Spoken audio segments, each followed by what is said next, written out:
आंनि नैबे YouTube channel बर'नि टेकनिकेल आरो ब्लग इउटुब चेनेलाव नोंथांमोनखौ बयखौबो बरायहरनाय जाबाय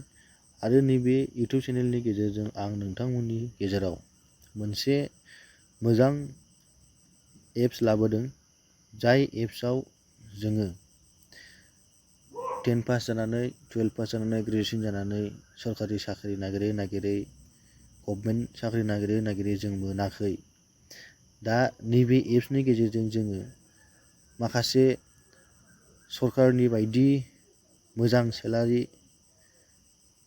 मोननो हागोन। नैबे एप्सआव जोङो जब मोननो हागोन। दा बे जबखौ नोंथांमोना बोरै मोननो हागोन होनोबा प्ले स्ट'राव मोनखायो बे एप्सखौ। दा बे एप्सखौ नोंथांमोना सिगां डाउनलड खालामग्रोनांगोन। दा बे एप्सखौ डाउनलड खालामनो थाखाय प्ले स्ट'राव थांनांगोन। प्ले स्ट'राव थांनानै नोंसोरो सार्च बटनाव सेरनानै सार्च खालामनांगोन। बेवहाय जब हे बे एप्सनि सबसे गोजौआवनो फैखायो टपआवनो। बेयाव सेरनानै नैबे आंना डाउनलड खालामखानाय इनस्टल खालामखानाय हिसाबै आंनाव फैखाबाय। दा नोंथांमोना बेखौहाय इनस्टल खालामनांगोन आरो डाउनलड खालामनांगोन आरो बेनि उनाव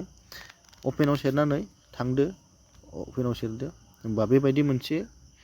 इन्टारफेस फैगोन आरो दा बेनियावहाय नोंथांमोना मा खालामनांगोन मबाइल नाम्बार OTP जेनेरेट खालामनांगोन। दा बे मबाइल नाम्बारखौ नोंथांमोना नोंनि मबाइल नाम्बारखौनो हो जाहाथे नोङो जब एप्लाइ खालामबा नोंनावहाय HR आ फन हरोबा नोंखौ मोननाय। ओंखायनो माने नोंनि मबाइल नाम्बारखौ होनानै लाबानो जाबाय आरो गेट OTP सेरदो। नोंनाव OTP फैगोन सेन्ड साक्सेसफुल OTP फैबाय नै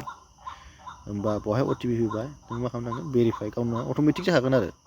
भेरिफाइ खालामखांनायनि उनावहाय नोंथांमोना प्रफाइल बानायनांगोन आरो होमबा प्रफाइल बानायबासो नैबे जब्सखौ जों जेरखम नुदों आंनि स्क्रिनाव नोंथांमोनाव बेबायदि फैगोन आरो दा बे प्रफाइलखौ बोरै बानायनांगोन होनोबा नोंथांमोना बेवहाय नोंसोरो नोंसिनि डिटेल्सखौ होना लानांगोन आरो दा नैबाव सबसे गोजौआव दं नै वार्क एक्सपिरियेन्स। दा नोंहा सिगां खामानि मावनाय दंखायोबा नोङो बेवहाय नैबे बेवहाय एड लिरनाय दं नै बे एड लिरनाय खाथियाव प्लास दंखायो बे एडआव सेरबानो फैगोन आरो दा नोंहा सिगां मा मावामोन सेल्स एग्जिकिउटिभ जब रल मायाव नायबावोमोन होमबा नोंहा कम्पानि नाम होनांगोन आरो दा नोङो अबे कम्पानियाव मावोमोन। फर एग्जाम्पल आङो बेवहाय रिलायन्सआव मावदोंमोन। रिलायन्स नङा होमबा रिलायन्सआव मावनाय हिसाबै नै बेवहाय दंबावो नै एक्सपिरियेन्स इन दा कम्पानि। नोङो बे रिलायन्स कम्पानियावहाय खय बोसोर खय मास नोंहा एक्सपिरियेन्स दंमोन होमबा नोङो बेवहाय सेरनांगोन आरो नै होमबा जिर'निफ्राय स्टार्टिं 4 बोसोरसिम नोंहा जुदि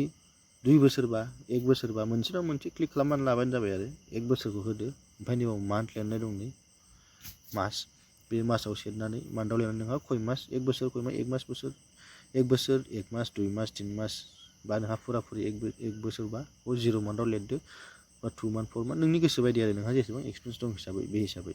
आं 1 मान्थआव सेरबाय 1 इयार। दाना स्किल नों बे जायगायाव जब मावनोबा नोंनाव नैबे माखासे एक्सपिरियेन्सफ्रा थानांगोन आरो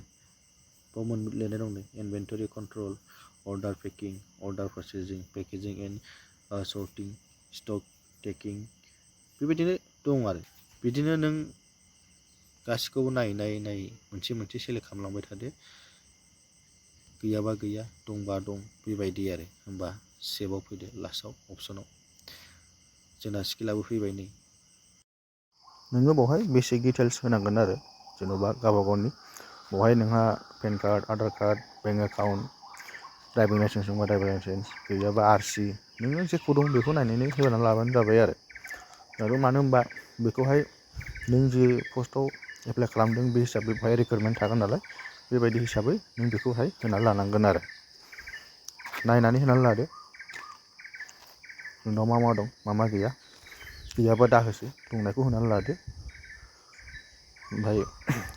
bike smartphone cycle car 3 wheeler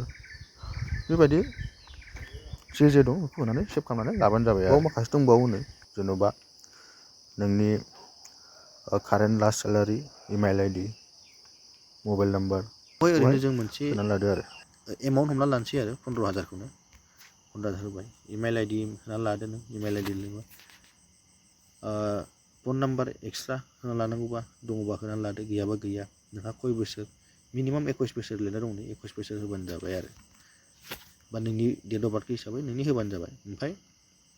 बेवहाय नों मा भाषा रोंगौ इंलिसखौथ' रोंबा रोंबाय होदो रोङाबा रोङा दाहोसै प्लास हिन्दीखौथ' आजिखालि बयबो रोंजोबखायो बेंगलि दं माराठी दं पान्जाबि दं गुजराती दं मालायालम तामिल तेलेगु कानाडा आदार्स आरो नों माखासे रोंबावोबा आदार्सआवबो होनानै लाबानो जाबाय जेरेखम जों बर' गैया बेवहाय आदार्सआव बर' होनानै लाबानो जाबाय नोंनि इडुकेसन लेभेल नों बेसेबां बिल' 10 ना 10 पास 12 पास नों बेखौ होनानै लाबानो जाबाय आरो जेरेखम आं ग्रेजुवेट होनानै लाबाय आं नङा होमबा बेवहायनो डिसिप्लिन साबजेक्ट बेवहाय जोङो इंलिस सोना लादो नङा होमबा इंलिस होनानै नोंहा स्कुल मिडियामबा इंलिस हिन्दी ना मा दाथ' जों बांसिनानो बर' मिडियाम होनोबा जों इंलिसखौसो मिथियो होमबा जों इंलिस जेरावबो हिन्दी फरायबा हिन्दीयाव होनानै लाबानो जाबाय नोंनि जेन्डार नों मेल फिमेल बेखौ सेलेक्ट खालामदो खालामनानै उनावहाय सेभ होबानो जाबाय आरो उनाव सेभ खालामबा जोंनाव नैबे माखासे बेसिक डिटेल्सआ जोंनाव फैबाय दा जोङो हमआव थांनानै जों जे जबखौ सेलेक्ट खालामदोंमोन अबे जबनि थाखाय जोङो एक्सपिरियेन्स बानायदोंमोन दा बेनि गेजेरजों जोङो नुगोन आरो जोंनाव मा जब फैगोन आरो बेयाव नायनानै नों एप्लाइ खालामबानो जाबाय आरो दा फर एग्जाम्पल नोंनि न'नि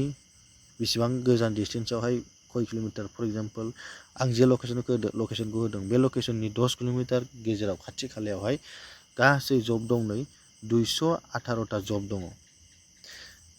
बेनि उनाव नों big companies high paying jobs part time jobs नों अबेखौ मावनो गोसो बावहाय बे जायगायाव नोङो थुनानै लाबानो जाबाय जेरेखम आङो फर एग्जाम्पल उइदिन 10 किल'मिटार जों बाव थुबानो जोंनावहाय फैजोबखागोन आंनि खाथि खाला आं मा जब मोननो हागोन फुड डेलिभारि दं नै 42निफ्राय 62सिम logistic supervisor 14,000 18,000 14,000 to 18,000 grocery delivery बय 25,000निफ्राय 50,000 दा बाव दं नै लोगोफोर नों माखौ मावनो बुजिबायना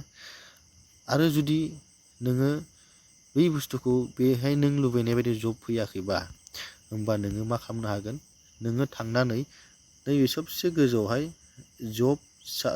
सार्च जब हियार्स लिरनाय दं नै बेखौ खालामबानो जाबाय नोङो जेनेबा फर एग्जाम्पल नों सिकिउरिटि मावनो गोसोबा सिकिउरिटि होनो होबा नोङो बाव सिकिउरिटिनि जब फैगोन आरो सिकिउरिटि मावनो गोसो गैया नों जुदि फ्रन्ट अफिसाव मावनो गोसो दं होमबा नोंहा फ्रन्ट अफिस लिरबानो जाबाय